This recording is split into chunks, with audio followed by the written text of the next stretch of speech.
Domingo especial, depois de tomar um café gostoso em comunidade, poder estar aqui, cantar ao Senhor, cantar ao Cordeiro que se entregou em nosso lugar, e nesse momento poder meditar nas Escrituras, a palavra que Ele deixou para nós, com verdades tão profundas, tão maravilhosas. Existem muitas passagens sobre a Páscoa, diversas delas, várias pregadas hoje no domingo, várias no Instagram de vocês, ou de alguns de vocês. Hoje é um dia de falar sobre Páscoa, e várias passagens maravilhosas, como as mulheres ao chegarem no túmulo, outros encontros com discípulos, mas uma delas talvez não tão falada, mas tão especial quanto, o encontro de Jesus com discípulos em Emaús, ou a nossa Páscoa em Emaús. Então queria te convidar para você abrir sua Bíblia, em Lucas 24, a partir do verso 13, e faremos, meu convite hoje, a gente possa fazer uma viagem de volta a 2000 anos atrás, uma viagem para aquela época antiga, convidar para você colocar as suas sandálias e fazer esse caminho até Emaús, junto comigo, junto com Jesus, junto com os discípulos. Eu vou ler alguns trechos e a gente vai conversando, então que a gente possa ter um momento interessante de reflexão, entender como que essa passagem, como esses versículos, eles nos apontam para Cristo e apontam para a verdadeira Páscoa. No mundo onde a Páscoa é chocolate, onde a Páscoa é coelho, estamos aqui para celebrar o verdadeiro Cordeiro, a morte e a ressurreição de Jesus Cristo. Então, a partir do versículo 13, diz o seguinte: naquele mesmo dia, 2 deles estavam indo para um povoado chamado Emaús, a 11 quilômetros de Jerusalém.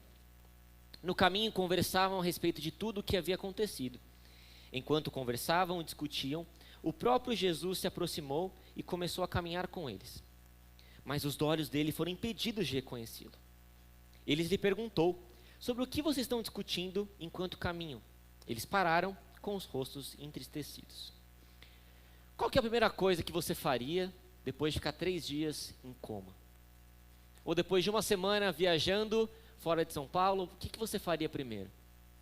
Talvez falaria com a sua família, talvez iria no McDonald's, iria tomar um Guaraná, talvez encontrar as pessoas queridas, as pessoas que você gosta, talvez seria acessar as notícias e ver quanto seu time ganhou ou perdeu.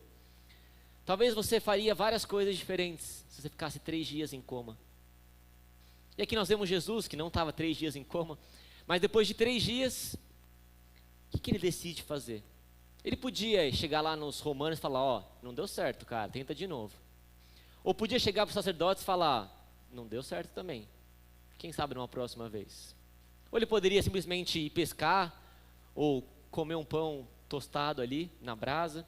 Ele podia fazer várias coisas. Mas aqui a gente vê que logo após a sua ressurreição, no mesmo dia que ele ressuscitou, e poderia fazer o que ele quisesse, ele apareceu. Ele apareceu para 2 discípulos, um deles até desconhecido o seu nome.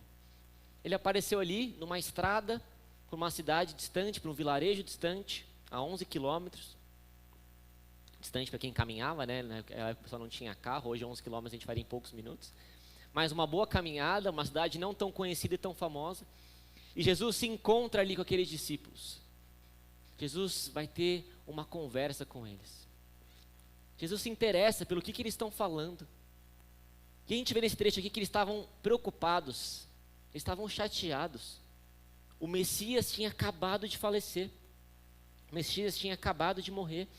Eles estavam tristes, os seus rostos estavam tristes, estavam entristecidos. Eles acabaram de perder o seu mestre, o seu Senhor. E Jesus sabia disso. Jesus tinha um plano. E o plano começava com encontrar com aqueles 2 discípulos. Não sabemos se era um homem, uma mulher, 2 homens. Sabemos apenas que eram discípulos. Eram pessoas que andaram com Jesus, mas que até esse momento não tinham entendido muito bem o que Cristo faria. Eles estavam tristes e Jesus naquela estrada encontra com eles. E o que é a Páscoa? Em primeiro lugar, é Jesus se encontrando com o seu povo. É Jesus presente. Nós celebramos um Deus que não ficou lá nos céus, que não viveu somente pela majestade, que veio para a terra se encarnar e habitar entre nós, habitar com pecadores. Ele se importava com os pecadores. Ele veio, ele se fez homem e largou os céus para vir para a terra. Ele passou fome, ele teve momentos de dificuldades, ele teve que estudar, teve que trabalhar, e ele fez isso porque ele tinha um propósito: se fazer presente, encontrar com a sua humanidade, encontrar com os seus. Essa não é a primeira vez que Jesus se encontra, nem a última vez que ele vai se encontrar com os seus discípulos, encontrar com aqueles que ele tinha um propósito. Ele se encontrou com Zaqueu, depois, na eternidade, ele se encontra com Paulo, ele para Paulo também numa estrada, para redirecionar o olhar de Paulo, para revelar quem ele é. Ele fez isso no Antigo Testamento, ele fez isso no Novo Testamento. Nós vemos vários momentos Cristo se revelando, Cristo se fazendo presente. Ora por vós, mas aqui, presente, ao lado dos seus discípulos, ao lado de pessoas queridas, ao lado de pessoas que não entendiam até aquele momento quem ele era e o que de fato ele teria feito. Enquanto outras religiões pregam o homem conversando com Deus, o homem se relacionando com Deus, o homem tentando chegar até Deus, o cristianismo é uma história de um Deus que se fez homem para conversar com a gente, que se fez homem para se relacionar com a gente. Jesus presente. É sobre isso que é a Páscoa, em primeiro lugar. Deus encarnado e que habitou no lugar juntamente com os seus. Não importa o seu nome, não importa de onde você vem, para onde você vai, como aqueles discípulos. Jesus tinha um plano, ele queria alcançar cada um deles. Não importa quão pecadores eles eram, não importa quão distante ou quão perto eles estavam. Jesus tinha um propósito, Jesus tinha um plano. E olha que maravilha, Filipenses, capítulo 2, versículos 6 e 7. Quando Paulo vai falar sobre Cristo, vai falar sobre a sua revelação, ele diz o seguinte: que embora sendo Deus, não considerou que o ser igual a Deus era algo que devia apegar-se, mas esvaziou-se a si mesmo, vindo a ser servo, tornando-se semelhante aos homens. Cristo habitou entre nós. Cristo se fez carne, se fez servo para habitar entre a gente, para poder cumprir o seu propósito. Então, em primeiro lugar, o que Cristo queria ensinar para aqueles discípulos e queria ensinar para a gente era que Jesus se fez presente, e Ele se faz presente hoje. Ele se revelou para que o seu plano fosse cumprido. Mas a história continua, e a interação ali com eles, ou entre eles, continua. Olha os versículos 16 a 21, ou 18 a 21. Um deles, chamado Cleopas, finalmente conhecemos um deles, pelo menos, perguntou-lhe: você é o único visitante de Jerusalém que não sabe das coisas que ali aconteceram nesses dias? Que coisas? Perguntou ele. O que aconteceu com Jesus de Nazaré? Responderam eles. Ele era um profeta, poderoso em palavras e em obras diante de Deus e de todo o povo. Os chefes dos sacerdotes e as nossas autoridades o entregaram para ser condenado à morte e o crucificaram. E nós esperávamos que era ele que iria trazer a redenção a Israel. E hoje é o terceiro dia desde que tudo isso aconteceu. Como eu gostaria de estar naquela cena. Eles estavam falando de algo que aconteceu com a própria pessoa que tinha acontecido. Eles estavam contando o que tinha acontecido com Jesus. Jesus estava lá do lado deles, talvez com as mãos para trás para esconder as marcas dos pregos. Mas imagina aquela cena, eles explicando para Jesus o que ele tinha acabado de fazer. E Jesus, no seu senso de humor, como sempre: o que aconteceu? Fale mais sobre isso. Naquele encontro, Jesus queria saber e queria entender onde estava o coração daqueles discípulos. E queria interagir com eles antes de dar uma mensagem, uma lição. Como eu queria estar nessa cena para entender, para visualizar aquilo. Mas aqui, os discípulos, ainda sem entender também, eles descrevem o que aconteceu com Jesus. Jesus de Nazaré, como eles mesmos falaram, o profeta deles, o libertador de Israel. Ele tinha acabado de morrer. Para eles, ele continuava morto. Jesus não somente se fez presente e habitou entre nós, habitou na sua humanidade com o seu povo, mas ele morreu. Ele morreu. Na cruz nós cantamos, na cruz que vemos aqui no vídeo, ele morreu numa cruz. Ele foi condenado, ele foi crucificado e ele morreu.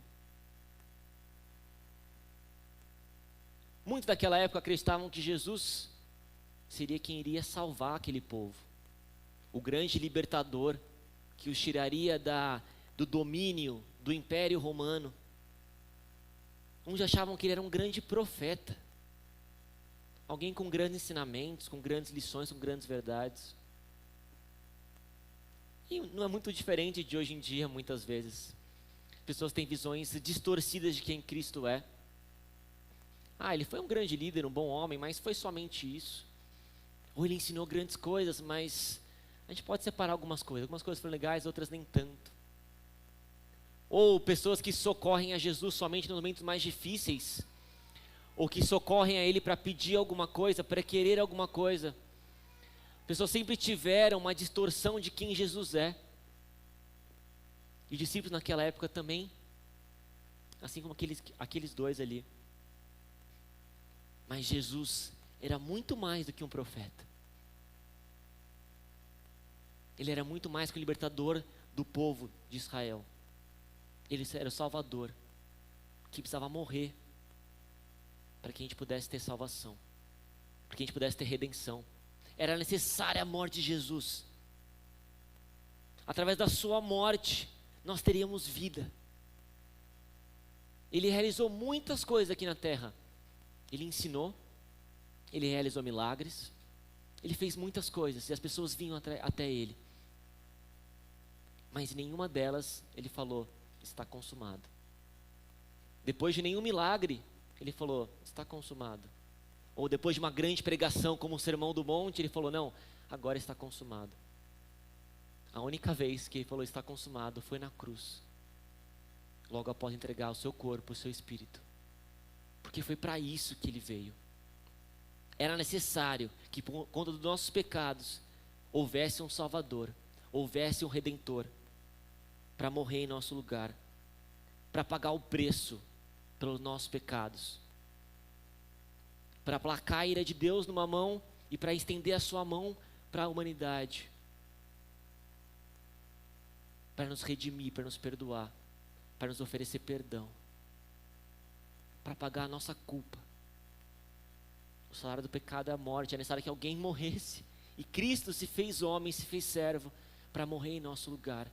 Isso é graça, isso é amor. Um homem sem pecado veio para a terra e se ofereceu em nosso lugar. E naquela cruz, depois de sofrer tantos batimentos, tantas humilhações, rasgaram suas vestes, ele se fez lá na cruz, ele foi até o final e disse, está consumado, agora está completo, a minha missão foi feita. Então Páscoa, sim, é Jesus presente, mas Jesus morto em nosso lugar, para nos oferecer vida. A continuação de Filipenses, capítulo 2, também é maravilhosa, porque ele continua nessa história que Jesus contava para aqueles discípulos. E sendo encontrado em forma humana, humilhou-se a si mesmo e foi obediente até a morte e morte de cruz. Só existia uma solução para o problema do pecado. Só existia uma resposta. E a resposta estava na cruz de Cristo. Estava na cruz do Calvário. Era necessário que o Messias viesse para cumprir o seu propósito e morrer em nosso lugar. Era necessário que ele pagasse o preço. E após isso ele podia dizer, está consumado, está completo. Mas a nossa caminhada aqui em Emaús, ela continua. Sim, Jesus era um Jesus presente, Emanuel, Deus conosco. Jesus era o Jesus morto em nosso lugar pelos nossos pecados naquela cruz. Mas repara que o versículo continua. no versículo 22 a 24. Algumas das mulheres entre nós deram um susto hoje. Foram de manhã bem cedo ao sepulcro e não acharam o corpo dele. Voltaram e nos contaram que tinham tido uma visão de anjos, que disseram que ele está vivo. Alguns dos companheiros foram ao sepulcro e encontraram tudo exatamente como as mulheres tinham dito, mas não viram. Aqui eles tinham um relato tanto de mulheres quanto de homens. Eles tinham um relato naquele dia de que o sepulcro estava vazio. Mas eles não ligaram uma coisa a outra, eles acharam que o corpo tinha sido roubado. Eles não tinham entendido a dimensão disso, apesar de saber que no terceiro dia algo incrível poderia acontecer. Mas aqui, o nosso texto nos conta que Jesus não somente esteve presente, não somente morreu numa cruz, mas ele ressuscitou. Existem provas imensas, inumeráveis, de que Cristo ressuscitou. Não somente ele morreu, mas ele ressuscitou. Ele estava vivo. Depois de 3 dias ele ressuscitou no domingo, que estamos aqui celebrando, que Cristo ressuscitou. Jesus vive. Ele venceu a morte. Assim como era necessário que ele morresse para pagar pelos nossos pecados. Era necessário que ele morresse para que a ira de Deus fosse aplacada. Era necessário que ele ressuscitasse.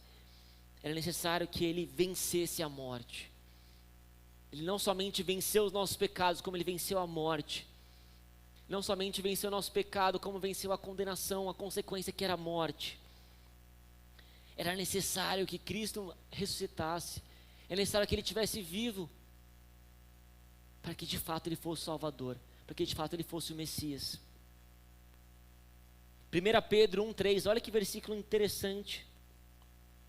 1 Pedro 1,3, bendito seja Deus, o Deus e Pai do nosso Senhor Jesus Cristo, conforme a sua grande misericórdia, ele nos regenerou para uma esperança viva, por meio da ressurreição de Jesus Cristo dentre os mortos. A ressurreição de Jesus Cristo assegura a nossa regeneração. Nós só podemos nascer de novo, nós só podemos nos encontrar com Ele, em nossa vida transformada, porque Cristo ressuscitou. Sim, era necessário que Ele morresse, mas Ele também precisava estar vivo. Então, somente através disso, que nós teríamos a nossa regeneração. Mas não somente isso, Romanos 4,25, Ele foi entregue à morte por nossos pecados, isso a gente sabe, e ressuscitado para a nossa justificação. A ressurreição de Cristo não somente garante para a gente a nossa regeneração, como ela garante a nossa justificação. Somente através da sua ressurreição que nós somos declarados justos. Não pelo que somos, não pelo que fazemos, mas por Jesus Cristo. Ela garante a nossa justificação. Era necessário que o nosso Cristo ressuscitasse, que Ele vivesse. Em terceiro lugar, a ressurreição de Cristo assegura a nossa ressurreição. 2 Coríntios 4,14, outro versículo fantástico. Porque sabemos que aquele que ressuscitou ao Senhor Jesus entre os mortos, também nos ressuscitará com Jesus e nos apresentará com vocês. Nós só teremos um encontro com Deus, nós só teremos nosso corpo transformado e regenerado por causa da obra de Jesus Cristo, na cruz e fora da cruz. A nossa ressurreição o dia que Cristo nos levar, o dia que nós morrermos, só é possível porque Jesus Cristo ressuscitou. Nós só poderemos viver com Ele porque Ele venceu a morte. Nós só temos vida eterna porque Ele venceu a morte, na cruz e ressuscitando. Que maravilha essa verdade. De fato, se Ele não tivesse ressuscitado, a nossa fé seria vã, não faria sentido. Mas o nosso Cristo era diferente de outros profetas, era diferente de outras pessoas, diferente de outros homens que existiram por aí, porque Ele morreu como todos os outros, mas Ele ressuscitou, e Ele está vivo. O texto de Filipenses também continua, enquanto a gente continua essa estrada de Emmaus, Aqui Filipenses também continua: por isso, pela obra de Cristo, por ter consumado a sua obra, Deus o exaltou à mais alta posição. Ele deu o nome que está acima de todo nome, para que ao nome de Jesus se dobre todo o joelho, no céu, na terra e debaixo da terra, e toda língua confesse que Jesus Cristo é o Senhor, para a glória de Deus Pai. Quando Cristo morreu, ele ficou mais alguns dias, depois ressuscitou, ele ficou mais alguns dias aqui na terra, ensinando, passando mais um tempo com os discípulos, vendo se eles entenderam bem a ideia do que viria pela frente. Mas depois ele sobe aos céus, e hoje ele reina. Ele tem lugar acima de todo nome, ele tem lugar acima de todos os lugares. Deus exaltou, porque ele cumpriu o seu chamado e cumpriu o seu propósito. Deus exaltou, para que todo joelho se dobre e declare que Jesus Cristo é o Senhor. Hoje e um dia na eternidade, todo joelho confesse, olha para Jesus e fala: esse é o Senhor, Ele é o que de fato reina, Ele é o soberano, Ele é poderoso. Então a ressurreição de Cristo nos garante a nossa justificação, a nossa regeneração e um dia a nossa ressurreição. Jesus Cristo venceu a morte e a Páscoa é sobre isso. Jesus vive e vive eternamente. Jesus presente, Jesus morto e Jesus ressurreto. Ele venceu a morte, ele vive está. Mas o texto continua. Eles estavam quase chegando ali em Emaús. Eles estavam próximos já, depois de uma longa caminhada, 2 horas conversando com o próprio Cristo. Olha que maravilha. 2 horas de caminhada, ouvindo o próprio Jesus ensinando para eles. Mas Jesus agora responde, depois de tudo que eles falaram. Ele lhe disse: como custam a entender e como demoram a crer em tudo o que os profetas falaram. Eles tinham a Bíblia, eles tinham convivido com Jesus, mas eles não entendiam ainda. Não devia o Cristo sofrer essas coisas para entrar na sua glória? E começando por Moisés e todos os outros profetas, explicou-lhes o que constava a respeito dele em todas as Escrituras. Jesus deu uma aula de teologia bíblica, um panorama bíblico. Ele foi lá desde Gênesis, não até Apocalipse, que não tinha ainda, mas até ali onde ele estava, até os Evangelhos, contando sobre as Escrituras, e com um olhar diferente, como tudo apontava para ele, para Jesus Cristo. A Bíblia é sobre isso, de como que ela aponta para Jesus Cristo, como que ela aponta para a sua obra salvadora. Tudo aqui aponta para Jesus, desde o começo até Apocalipse, apontam para Jesus, apontam para a obra de Jesus. Cada personagem aponta para Jesus, cada milagre aponta para Jesus, cada situação aponta para Jesus, para aquilo que ele faria, para a sua obra consumada no Calvário. E ali por 2 horas ele vai ensinando para os discípulos quem ele era, quem Cristo era, através de cada passagem, de cada profecia, ensinando. E imagino que um dos textos que ele usou foi sobre a Páscoa. A Páscoa do Antigo Testamento. Está lá em Êxodo 12, 5 a 11.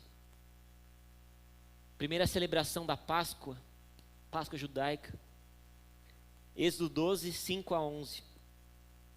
Olha o relato aqui de Moisés. O animal escolhido será macho de 1 ano sem defeito, e pode ser cordeiro ou cabrito.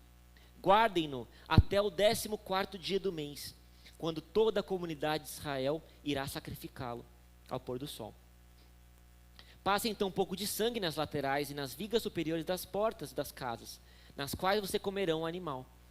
Naquela mesma noite comerão a carne assada no fogo, juntamente com ervas amargas e pão sem fermento. Não comam a carne crua, nem cozida em água, mas assada no fogo, cabeça, pernas e vísceras. Não deixem sobrar nada até pela manhã. Caso isso aconteça, queimem o que restar.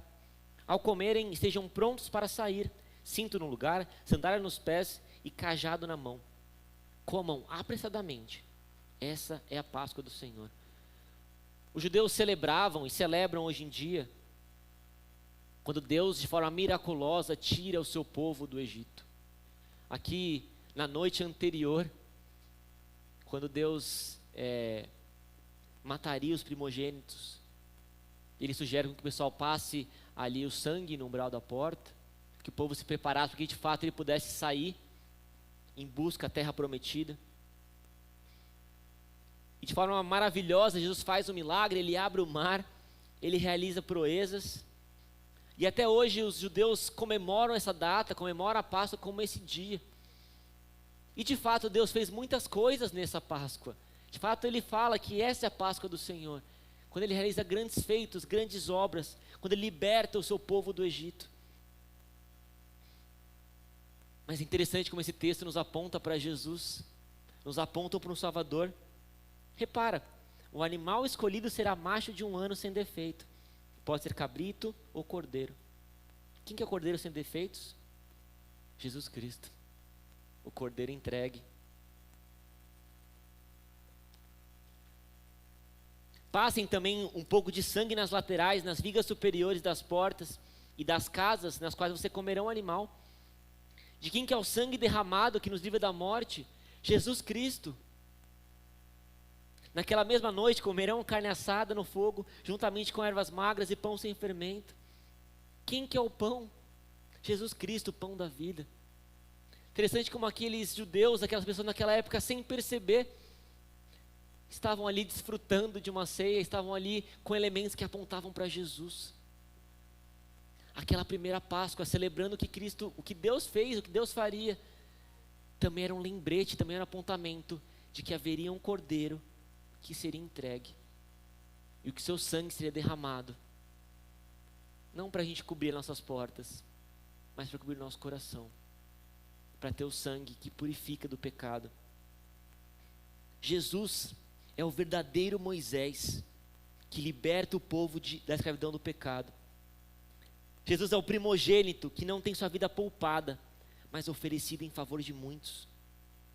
Jesus é a razão para que sejamos sempre prontos, com o cinto no lugar, sandália nos pés e o cajado na mão. O que é a Páscoa? É o Jesus prometido. É o Jesus que cumpre as Escrituras. O Jesus que vem. E assim como Moisés libertou o povo do Egito, Jesus vem para libertar a gente do pecado, do jugo do pecado, da escravidão do pecado, e um dia da presença do pecado. Tudo nas Escrituras apontam para Jesus. E aqui, a Páscoa judaica, a Páscoa no Antigo Testamento, aponta para Jesus, para a obra que ele faria, para o cordeiro que seria entregue, sacrificado, para salvar o povo, para nos salvar da escravidão. Esse é o Messias prometido. Lá atrás, desde o Gênesis, Jesus Cristo prometido. E essa é a razão da Páscoa. O Jesus presente, o Jesus morto, o Jesus ressurreto e o Jesus prometido. O que muitos não enxergaram até aquele momento. E que outros continuam sem enxergar. Que Cristo é o cumprimento da Páscoa. A Páscoa, onde o Cordeiro foi entregue para salvar muitos. Mas o texto continua. Finalmente, eles estão chegando em Emaús. A viagem de 10 quilômetros está quase chegando no final. Ao se aproximarem do povoado para o qual estavam indo, Jesus fez com que ia mais adiante, ia por outro caminho. Mas eles insistiram muito com ele. Fique com a gente, pois a noite já vem e o dia já está quase findando. Então ele entrou para ficar com eles. Eles ainda não tinham entendido quem era aquele cara, quem era aquele homem. Eles não tinham entendido ainda quem estava diante deles. Eles só sabiam uma coisa: eu quero mais esse cara aqui do meu lado. Continua aqui comigo, Jesus. Ou Jesus não, porque eu não sabia que era Jesus. Continua comigo aqui, viajante, visitante, intrometido aqui na nossa conversa. Fica comigo, eu quero ouvir mais, eu quero conhecer mais o Senhor. Eles insistiram para Jesus estar com eles. Eles não tinham entendido, mas eles sabiam, seu coração estava pegando fogo pelo que ele estava ensinando. Seu coração estava ardendo enquanto ele expunha as Escrituras. E eles convidam Jesus. Jesus, Vem aqui, vamos lá, vamos caminhar mais um pouquinho, quero entender quem mais é o Senhor. Jesus deixa de ser um intruso para eles e passa a ser um convidado, o principal convidado.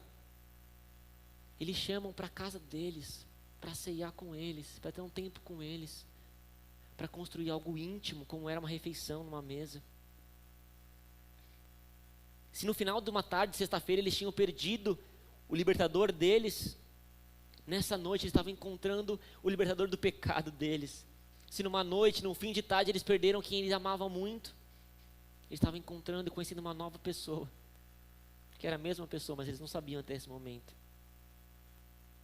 Eles só sabiam de uma coisa: eu não sei quem o Senhor é, não sei o que o Senhor fez, o que o Senhor vai fazer, mas uma coisa eu quero, fica aqui do meu lado, quero conhecer mais. E às vezes a gente está nesse movimento. Muitos não conhecem a Jesus, muitos não entenderam o que são as Escrituras. Talvez você esteja aqui, talvez você está ouvindo no seu Spotify, talvez você não sabe quem ainda de fato é Jesus, mas o meu convite é para que você convide Ele, para conhecer mais, para aprender mais, para frequentar mais e para ouvir mais. Convide Jesus para caminhar junto ao seu lado, para começar um relacionamento com Ele. Convide Ele para andar do seu lado, mesmo que você não tenha entendido ainda, mesmo que seja apenas uma figura misteriosa para você, apenas convide Ele para andar do seu lado. Fale assim como aqueles discípulos: fique com a gente, venha ceiar junto com a gente, entra na minha casa. Eles convidaram Jesus, mesmo sem saber quem era Jesus ainda. Mas a história continua. Agora a mesa, eles já entraram na casa, eles estão à mesa. Versículos 30 e 31. Quando estava à mesa com eles, tomou o pão, deu graças e partiu. Que Jesus, mesmo na casa deles, Ele mesmo serve aquelas pessoas. Ele pega o pão, Ele parte e serve. E deu a eles. E aí sim, os seus olhos foram abertos e reconheceram. E Ele desapareceu da vida deles. Da vista deles, da vida não, da vista deles. Através do convite daqueles homens, Jesus sentou com eles, como que Ele fez com outros pecadores. Ele foi em outros jantares com pecadores, também foi em casamentos. Ele tomou o pão e partiu. E naquele momento eles reconheceram quem Jesus é. Os seus olhos foram abertos. Eu não sei o que aconteceu nesse momento, eu sei que seus olhos foram abertos. E eles enxergaram quem estava do lado deles. Eles conseguiam ver claramente o seu Messias, o Messias entregue. Para que a gente enxergue quem Jesus é necessário que a gente possa ter nossas vistas regeneradas. Nós estávamos cegos sem Cristo, mas Cristo nos oferece uma nova vida e uma nova vista. Ele nos ajuda a enxergar quem Ele é. Aqui não fala que eles tentaram abrir os olhos foram abertos, uma ação extraordinária, soberana, para que a gente enxergue quem Jesus é. Necessária uma ação do próprio Espírito Santo, do próprio Deus, para abrir nossos olhos. Ali no partir do pão, talvez como uma referência à última ceia, eles reconheceram quem Jesus é, o Jesus prometido, o Jesus morto e ressurreto, que estava ali de novo presente com eles, ceiando com eles, se importando com eles. Para que a gente possa reconhecer quem Jesus é necessário que nossos olhos sejam abertos, para que a gente possa ver com clareza e reconhecer a sua obra. E repara como o versículo termina. O que aconteceu quando eles o reconheceram? Jesus simplesmente desapareceu. Ele nem acabou de comer. Desapareceu, não era mais necessário que Cristo estivesse ali. Eles já tinham entendido quem Ele era. Seus olhos já estavam abertos. Jesus estava pronto para alcançar outras pessoas, para se revelar a alguns seus discípulos que também não tinham entendido, a se encontrar com outros pecadores. Eles tiveram seus olhos abertos. Naquele momento, Jesus deixa de ser um profeta qualquer, ou o libertador do povo de Israel. Ele passou a ser um Messias.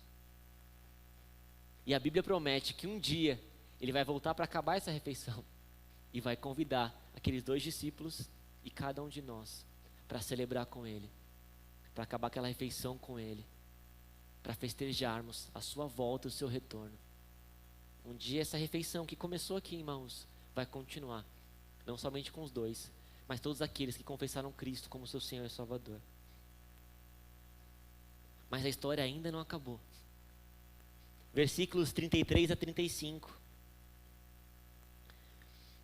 O foco agora sai de Jesus e volta para aqueles discípulos, aqueles 2. Depois de uma caminhada difícil, depois de um jantar ao lado de Jesus, levantaram-se e voltaram imediatamente para Jerusalém. Ali encontraram os 11 que estavam com eles reunidos, que diziam: é verdade, o Senhor ressuscitou e apareceu a Simão. Então os 2 contaram o que tinha acontecido no caminho e como Jesus fora reconhecido por eles quando partiu o pão. Já estava tarde. Eles fizeram uma viagem de 2 horas. Eles nem tinham acabado de comer. A viagem para Jerusalém ainda eram mais 2 horas, era longa. Não tinha carro, não tinha GPS, eles tinham que de novo caminhar. Mas o que a Bíblia fala? Que eles levantaram e imediatamente eles voltaram para Jerusalém. Depois de ter os seus olhos abertos, depois de terem o encontro com Cristo ressurreto, nada mais importava. Aquela refeição não importava mais. A sua casa não importava mais. Eles precisavam voltar para anunciar essa mensagem, que Cristo vive. Eles podiam estar cansados, eles não se importaram. Eles podiam estar com fome ainda por não ter acabado a refeição, mas eles não se importaram. Eles voltaram imediatamente. E curioso que a passagem no começo, eles estão falando sobre Jesus. Eles estão tristes falando sobre Jesus, que Jesus tinha morrido. E agora eles voltam para Jerusalém, correndo, não mais caminhando e parando triste. Eles voltam felizes. E o assunto é o mesmo, Jesus. Mas Jesus ressurreto. E seus olhos, os seus sentimentos foram transformados. Eles voltam com alegria e com animação para contar essa verdade. O que os discípulos nos ensinam? Talvez você já teve o encontro com Cristo. Talvez seus olhos já foram abertos, já entendeu claramente quem é Jesus. Eles nos ensinam que nós temos uma mensagem impactante. Uma mensagem que não é somente da Páscoa, mas todos os dias da nossa vida. De que Jesus Cristo morreu e ressuscitou. Nós temos uma mensagem para mudar esse mundo, para inflamar esse mundo. Nós temos uma mensagem que muda, que traz esperança, que traz renovo, que traz transformação. Esses discípulos nos ensinam a sair, a levantar imediatamente e correr, como se nada mais importasse, para anunciar essa mensagem. Esse é o nosso chamado, de anunciar, assim como aqueles discípulos fizeram. 2 desconhecidos, 2 não tão próximos, anunciaram que Cristo vive. E Páscoa é isso. A sua igreja, os seus discípulos anunciando que Jesus Cristo vive. O mundo está em causa, a gente sabe disso. O mundo está difícil, a gente sabe disso. E nós temos a mensagem que Jesus ressuscitou e que Ele vive e que um dia Ele vai voltar. Para terminar o seu banquete, para terminar a sua ceia e para buscar todos aqueles que entregaram seu coração para Ele. Esse é o seu chamado, a partir de hoje, a partir de amanhã, de anunciar essa mensagem. Você não precisa ir 10 quilômetros, você não precisa ir tão longe quanto aqueles discípulos foram. Você na sua própria casa, no seu trabalho, na sua faculdade. Mas você tem essa mesma mensagem de que Cristo vive. E que as Escrituras, todas elas, apontam para Jesus Cristo. Que essa mensagem inflame nosso coração. Que a gente possa levá-la para esse mundo. Vamos orar? Fonte São Paulo, inspirando transformação pelo Evangelho.